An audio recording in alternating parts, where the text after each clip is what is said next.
In 2045, under the dim glow of archived servers in the United Nations Digital Heritage Complex in Geneva, Dr. Alina Kirov stood motionless, her eyes scanning the lines of corrupted metadata streaming across the monitor. Something inside the Soviet Military Archive reconstruction program had just pinged, a data cluster mislabeled and buried deep beneath layers of obsolete encryption. It was standard protocol to dismiss anomalies this old, but something about the designation, Operation Volk, made her pause. Beside her, Captain Derek Marlowe adjusted his neural uplink visor, projecting data into his retinal overlay. "Is this what I think it is?" he asked, voice low with the cautious curiosity of a man trained to expect deception. Alina didn't answer immediately. Instead, she initiated a transfer sequence, decrypting the cluster with a suite of AI protocols. The footage began to play, flickering, unstable, like it was resisting being seen. The timestamp read June 25, 1941, mere days after Germany launched Operation Barbarossa. The reel opened with chaos. Soviet infantry ran through a frost-bitten pine forest under fire. But the gunfire sounded strange, high-pitched, almost digital. The uniforms were accurate for the era, but the weapons they carried shimmered oddly, and in one frame a soldier's silhouette refracted like heat haze. As the camera panned left, a cluster of German panzers appeared and froze, not stalled or broken, froze, mid-motion, mid-barrel flare. It looked like time had simply stopped around them. "What the hell?" Derek whispered, leaning in. "There's more," Alina replied. Her voice trembled slightly, not from fear, but from awe. She scrubbed forward. The next scene depicted a Soviet squad moving silently through a bombed village. Their eyes glowed faintly beneath visors, strange tech for 1941, and their movements were unnaturally synchronized.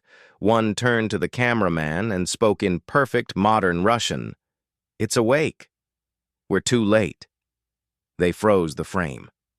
Alina's heart skipped. The soldier's face was familiar. Not in a vague resemblance kind of way, but in the photographic certainty of a family portrait. It was her grandfather. "Impossible," she muttered. "He died in 1940. He was never even in Belarus." Derek removed his visor slowly. "This isn't just anomalous. This is wrong. Either this is the most elaborate fabrication ever constructed, or we're looking at something outside our history." Alina couldn't respond. The footage resumed. Now, the camera was descending into a dark corridor, stone walls laced with frost and pulsing red veins of what looked like metal but moved like muscle. At the end of the hall, a shape shifted, like a man made of shadow and static. It didn't speak. It didn't move. It simply existed, in violation of everything the laws of physics would permit. Then the footage glitched violently. The screen went black. "No signal," Derek confirmed, tapping the screen. But the file didn't just stop playing. It withdrew, consuming itself bite by bite, even as they watched. The AI screamed errors, warning of unauthorized kernel activity. A synthetic voice, cold and toneless, echoed from the speakers. "Do not observe." Alina acted fast, severing the node from the mainframe before the virus, or whatever it was, could spread. They both stood in silence, breathing hard in the sterile quiet of the archive room. After several seconds, Derek broke it. "You think it's just a memory fragment? Some rogue AI simulation that corrupted a film reel?"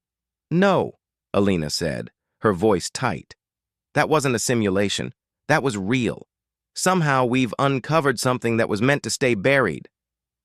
Derek crossed his arms. The Soviets were experimenting with psychic warfare. Maybe this was just weaponized hallucination, mass deception, psychological ops. But even as he said it, he didn't believe it. Not really. Alina turned to her workstation and typed rapidly. She searched through the metadata packets, bits of embedded code that shouldn't have existed in 1941. Most of it was corrupted, but one phrase, repeated like a mantra, remained legible. Barbarossa was never a war. It was a seal, a prison, and we broke it. She stared at the words, feeling something deep inside her shift. Outside, in the hallway, the emergency lights flickered once, then again. Somewhere distant, the hum of the building's backup generators spiked. The digital world had grown quiet, as if holding its breath. Derek's comlink crackled with static. Alina reached for her tablet, but it refused to turn on. The screen displayed a single still image, her grandfather, in uniform, staring directly at her with eyes that didn't blink. "Someone's watching us," Derek said softly. "No," Alina replied. "It's watching us." There was no more time for speculation. The footage had been triggered. Whatever had been locked behind the veil of war and secrecy was stirring again, and this time it was using history itself as a weapon. And as the lights went out in the archive room, both Alina and Derek knew one thing with complete certainty. The past was no longer in the past. June 28, 1941. The forests east of Brest were cloaked in fog, the trees soaked with the blood and gunpowder of war. Lieutenant Yuri Antonov crouched beside a shattered oak, watching through a cracked pair of binoculars. Across the clearing, a German reconnaissance squad moved with mechanical precision, their boots barely crunching the frost-covered earth. But Yuri wasn't interested in the Germans. His eyes were on the dark mist that clung to the tree line behind them, mist that moved against the wind. "Unit 77, hold position," he whispered into the throat mic stitched inside his collar. The device hummed softly, transmitting across a secured frequency inaudible to conventional radios. Around him, 5 soldiers faded into the woods, their shapes wrapped in refractive fabric that bent light just enough to make them vanish from sight. Their hearts beat in sync, monitored by the neural sync nodes embedded behind each ear. They moved not as individuals, but as a singular organism. Sergeant Oksana Markovich, second in command, was already flanking left, her silhouette shifting like liquid shadow. "Visual anomaly confirmed," she said quietly. 30 meters north of the pines. It's watching them." Yuri didn't respond. He knew. The thing had been trailing the German columns for 3 days now, never interfering, never attacking, just watching, and always in the footage. The cameras mounted on the shoulders of each Unit 77 operative had been transmitting strange interference, brief pulses of static, reverse motion in real time. Last night, one operative's camera had shown his own death 5 minutes before it occurred, and then it did. Exactly as shown. They hadn't been trained for this. Not really. Unit 77 had been built in secret, a project buried so deep in Soviet intelligence it didn't even have a code name, just a designation, Department 0. The mission was simple on paper: intercept and contain unexplainable anomalies triggered by the German advance, but that simplicity dissolved the moment they encountered the first field distortion near Grodno, an entire battalion of Wehrmacht soldiers frozen in a moment of time, mouths open mid-scream, frost blossoming across their faces as though they'd been dead for years. The creature, if it could even be called that, was always nearby. It never touched anything. Never made a sound, just stood there, watching, always surrounded by a sickly red haze that made the air shimmer with unnatural heat, despite the lingering chill of late spring. Today, Yuri planned to confront it. "Execute Phase Delta," he ordered, his voice low and cold. The team began their encirclement maneuver. Oksana activated a small egg-shaped device from her belt. A pulse of soundless pressure swept the clearing. The air vibrated, and for a moment, the shadows twisted violently. The Germans collapsed as if struck by a silent wave. No wounds, no screams, just instant stillness. Yuri emerged from cover, rifle lowered. The fog coalesced ahead, forming a vaguely humanoid silhouette, 7 feet tall, featureless, wrapped in flickering static like broken television signals. It did not move. "We know you're not from here," Yuri said calmly in Russian. "You watch, but you don't act. What are you waiting for?" The figure remained still. The shadows near its feet began to pulse. The ground beneath it bubbled like tar. Oksana stepped beside Yuri, her face pale but steady. "It's absorbing them. The Germans. Their memories." Yuri clenched his jaw. "We need to shut it down." He reached for the final card in their deck, an artifact recovered months ago from a crater near Smolensk. It looked like a heart carved from obsidian, warm to the touch, and it beat in rhythm with his own. Soviet scientists called it the Keystone. The alien emissary who delivered it before dying in silence simply called it a lock. Yuri activated the device. A wave of force erupted outward. Trees bent backward. The fog screeched, not the air, but the fog itself. The entity recoiled, its form fracturing like shattered glass before collapsing into the tar and vanishing entirely. Silence followed. Then distant gunfire. Real war, not this surreal coldness that haunted them. The Keystone dimmed. "Did we kill it?" Oksana asked. "No," Yuri replied. "That was just a scout, and it wasn't hunting humans. It was hunting us." As they moved out, the camera on Oksana's shoulder flickered again. A new scene played out on her HUD, footage of them standing exactly as they were now, but in ruin. Blood on Yuri's face. The Keystone shattered. The forest on fire. They hadn't recorded it. No one had. It was being sent to them, from the future.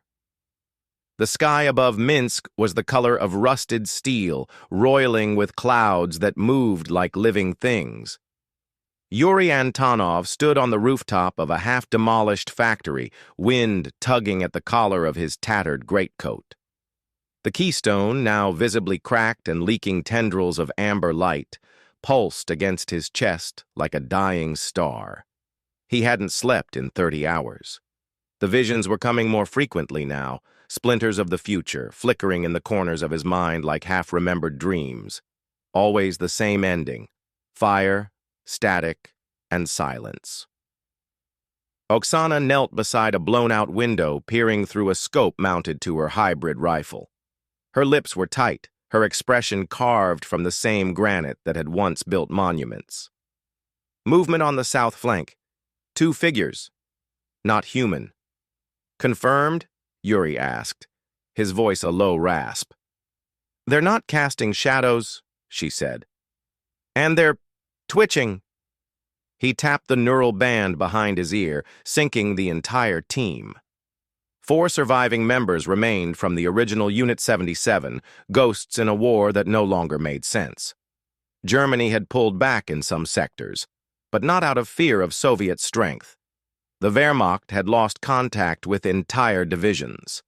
Villages were found intact, untouched, yet devoid of a single living soul. Just clothes, radios still playing, food still warm. The enemy wasn't Germany anymore. A low-frequency hum began to rise beneath the floorboards. Not audible sound, feeling, like pressure on the inside of the skull. Then the first form crested the hill. It moved like a man, but with a gait broken by disjointed mechanics, jerks and glitches as though it were dragging time with it. No face, just a shifting plane of reflected light. The second followed close behind, longer-limbed and trailing a cloak of black mist that hissed against the ruined concrete.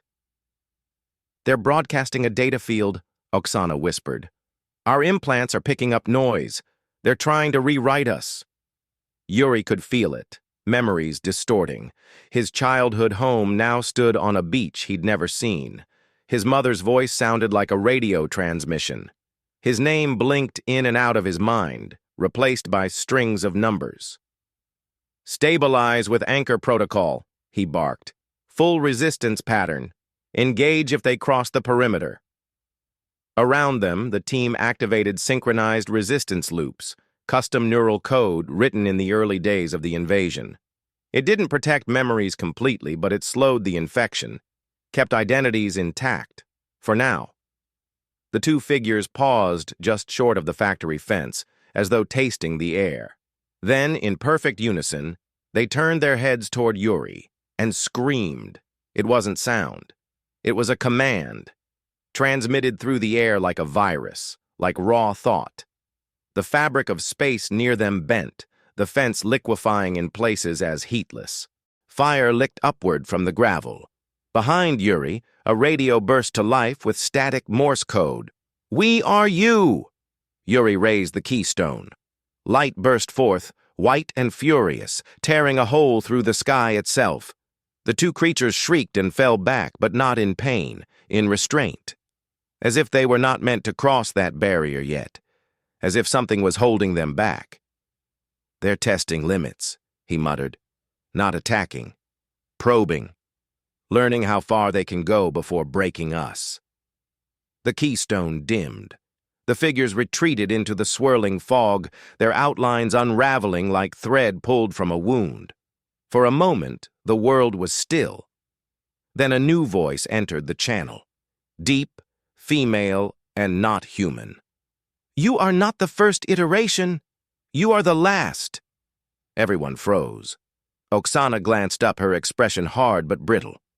"That wasn't from Earth." "No," Yuri said. "It came from beneath." They descended quickly into the depths of the factory. A Cold War bunker sealed decades ago, repurposed by Unit 77 to store artifacts too dangerous to destroy. In the center sat a sarcophagus-like structure forged from alien alloys, etched with symbols that no linguist could decipher. It vibrated softly now, in time with the keystone. "We open it," Yuri said. Oksana hesitated. "We don't know what's inside." "We don't know anything anymore," he replied, "except that they're winning." The sarcophagus clicked, unlocked. Light spilled out. Inside was a mirror. Not just any mirror. This one shimmered with an unnatural sheen, reflecting not the room but another timeline. Another war. Yuri looked into it and saw himself, older, scarred, standing on a battlefield covered in the bones of giants. Behind that version of himself stood the same four figures now invading his reality, but bound, leashed, controlled. It wasn't just a mirror. It was a message. The reflection version of Yuri raised a hand and spoke, his voice filtered by static but clear. "To defeat them, you must become more than what you are. You must remember what humanity forgot." Then the mirror cracked, and the fog outside screamed again. Yuri looked at Oksana. "It's not about killing them." She nodded slowly. "It's about surviving them, long enough to evolve."